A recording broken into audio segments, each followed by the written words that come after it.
I see a black man and one man, I think of strength, black empowerment we have within, building community development.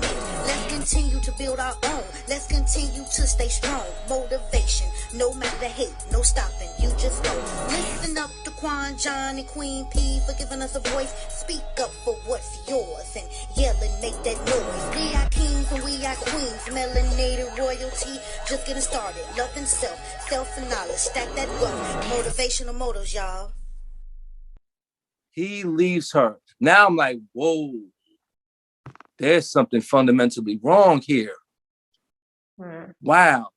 So you made the decision to vacate the premises. You impregnate her, you give her another child, and she has another child that actually, deems him to be daddy. He knows that he isn't his father, but he deems my son to be his father because he's been in his life since birth. Yeah. So now the presence of patriarchy is null and void. There's no patriarchy. And these are all three boys. Oh my gosh. Yeah. Longer story short, me and my son no longer have a relationship or connection because I disconnected that because I really felt that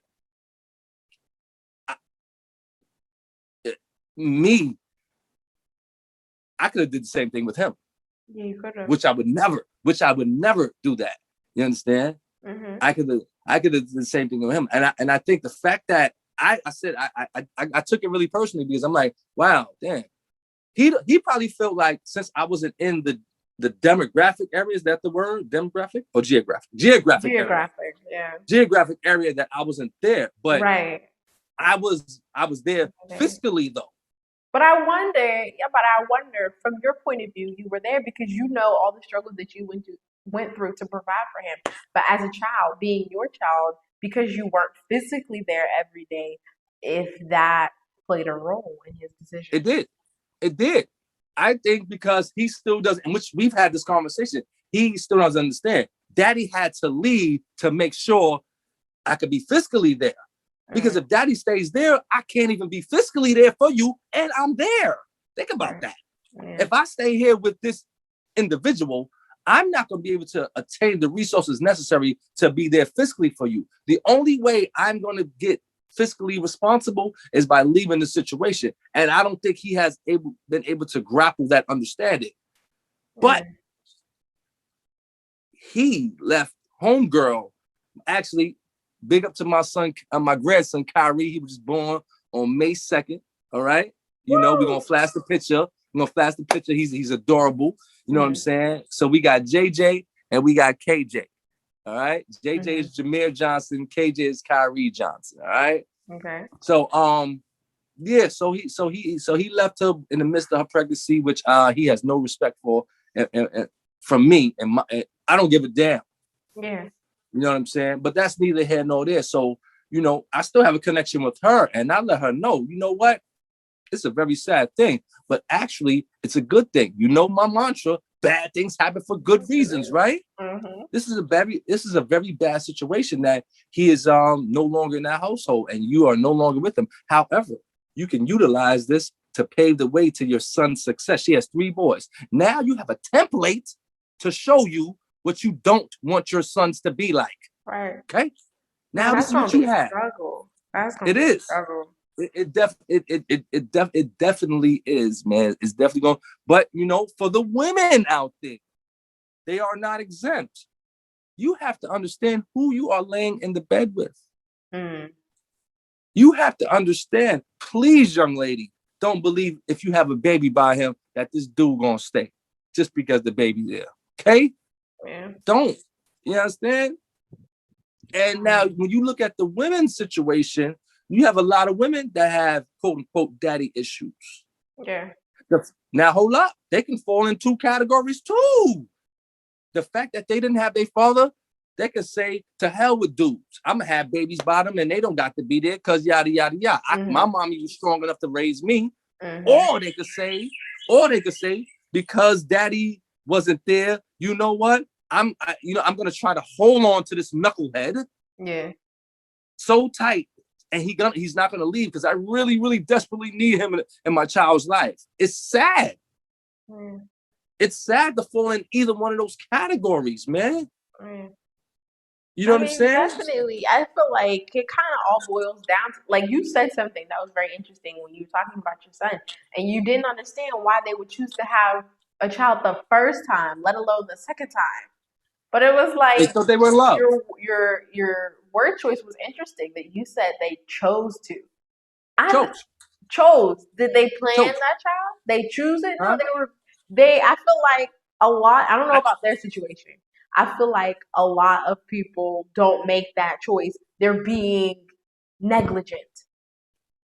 And to You choose know to what? not be careful leads to those things. And I guess it indirectly it is a choice. Because if you It's a choose choice. to not have protected sex, if you choose as a woman to You're not making a be on choice. birth control, you make that choice. So it's just You make a like choice.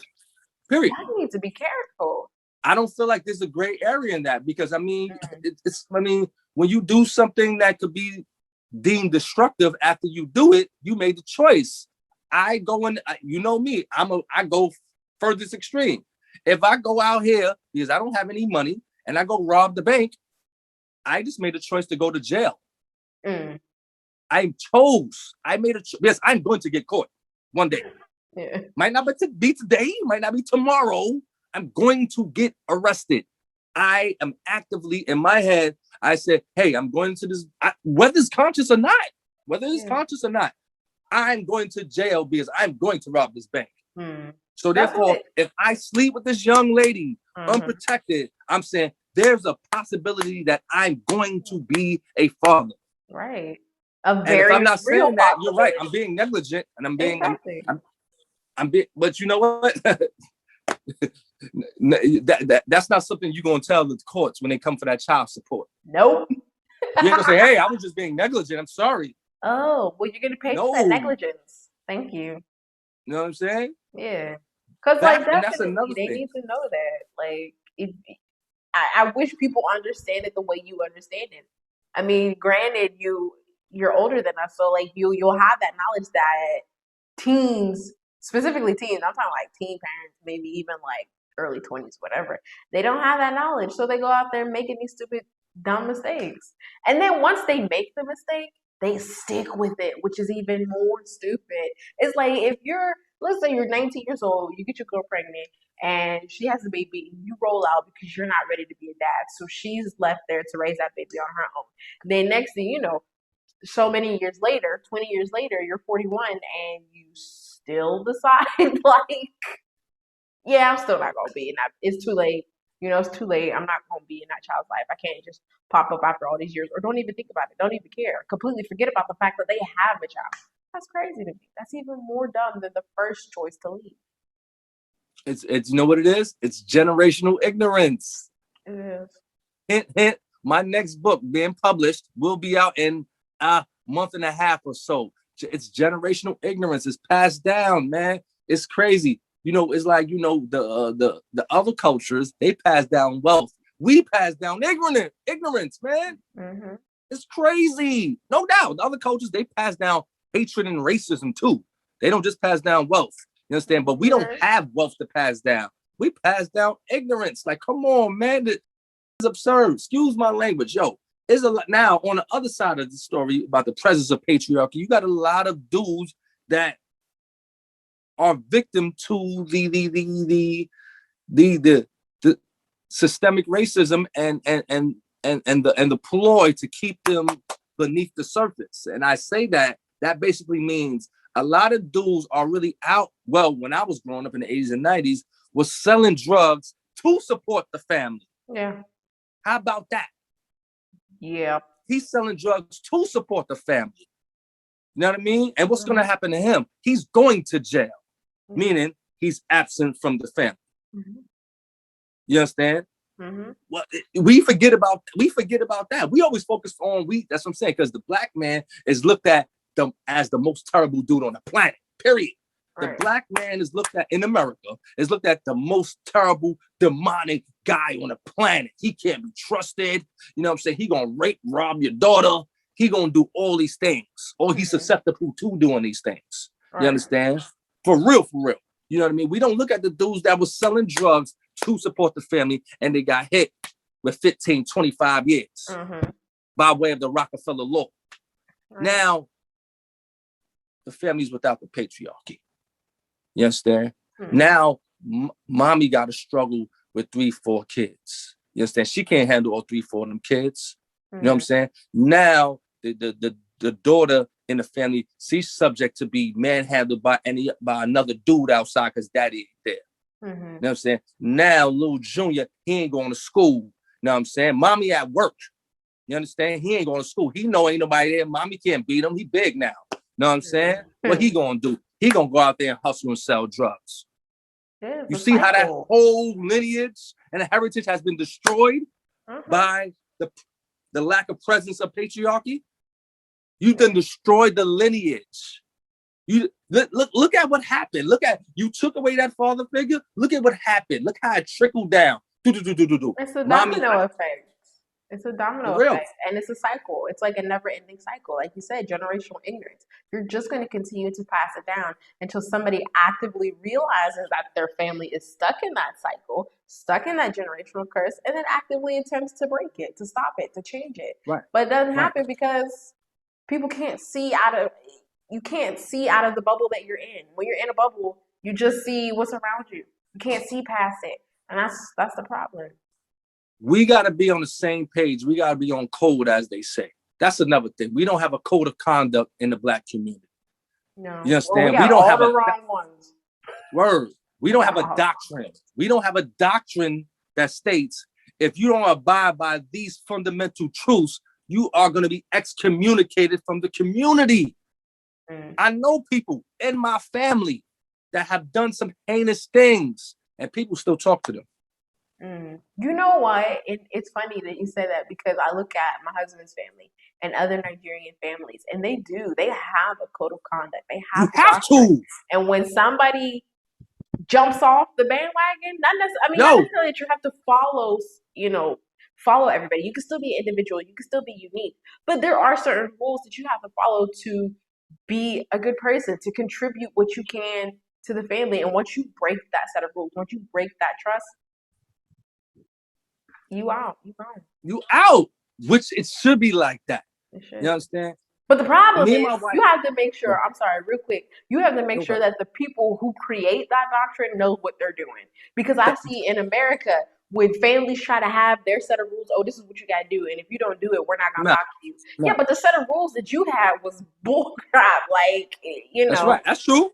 So you need to make sure that the people are creating we coming together to make the rules. Right. It's not going to be done by one person. It's we. We need to decide that this is what we're going to do. We decide what this, and you know what I'm saying? And I think if we come together, and like I said, they're not going to be too far-fetched. It's going to be the fundamental truths that you should know as a moral person. Yeah. Don't steal from thy neighbor. Don't lie to thy neighbor. Don't sleep with thy neighbor's wife. If you see a kid doing the wrong thing, check them. You understand? These are the fundamental truths. These aren't far-fetched things. These are things that we should be doing as a people. Like this isn't crazy. Whoever doesn't agree with those truths, they shouldn't be in the community anyway. And that's another thing. We call it about a Black community, but we're not a community. Like one of the things that's crazy that I love. I don't know. We don't. If I'm walking down the street in Nigeria, let's say I go to the market and walking down the street, and somebody comes up behind me and steals my phone, or I don't carry your purse, but let's say they steal my purse if I'm carrying one, whatever. If I shout, "Yo, that mofo just stole my purse or my phone," squad, any and everybody in that market, they going after that one dude. That's right. And that dude gonna get got, and he might not survive because everybody's beating him up, so he might die, but that's why, he chose. He chose. But that's how it is. It's a community. Like in Nigeria, it's like everybody versus the government, pretty much. There's a tribal war going on right now. It is, but for the people who are together, they're together, no matter what, and they check each other. It's like, oh, you ain't acting right. Okay, we got you. We gonna fix you, and if you don't want to fix for real, For real. Me and my wife last night we just had this conversation because we was talking about, I told her, I said, yo, the presence of patriarchy, we talking about me writing the book and things of that nature. And after, I disconnected the relationship from my son because first and foremost, let's just look at it like this. If you are not going to take care of little babies, you think me and you, I'm going to take care of you? Think about that. Right. He's not willing to take care of the little babies, but he wants me to love him. It's absurd. The mindset is absurd. So anyway, after I disconnected the relationship, I guess he must have told his mother and his aunts and all of that stuff, because he needs someone to baby him and be on his side and things of that nature. And one of them, his aunt, reached out to me on Facebook. And I'm like, why the hell is she reaching out to me? I know her because when I was down there with them 20 years ago, she was like, oh, I can't believe you said that to him. And I'm like, what? I said, look at the generational ignorance. She couldn't believe that I said to him, because I did. I said, you know what? You give me a call when you are willing to take care of your children and you respect their mother. And she said it was something wrong with that. It's something wrong with the fact that she didn't tell him. This is the aunt. And mommy was mad too. Mommy tried to call me, but I didn't know that. I don't speak to mommy, his mother. But she tried to call me to beef with me about telling him that fundamental truth. You should take care of your children and you should at least respect their mother. I never disrespected his mother and I can't stand her. You understand? He never heard me say anything bad about his mother to him. Right. He never felt that vibe. You understand? Now, him on the other hand, he calling her all type of bitchs and all that. Like he's some type. No, his girl. Oh, girl. That's okay.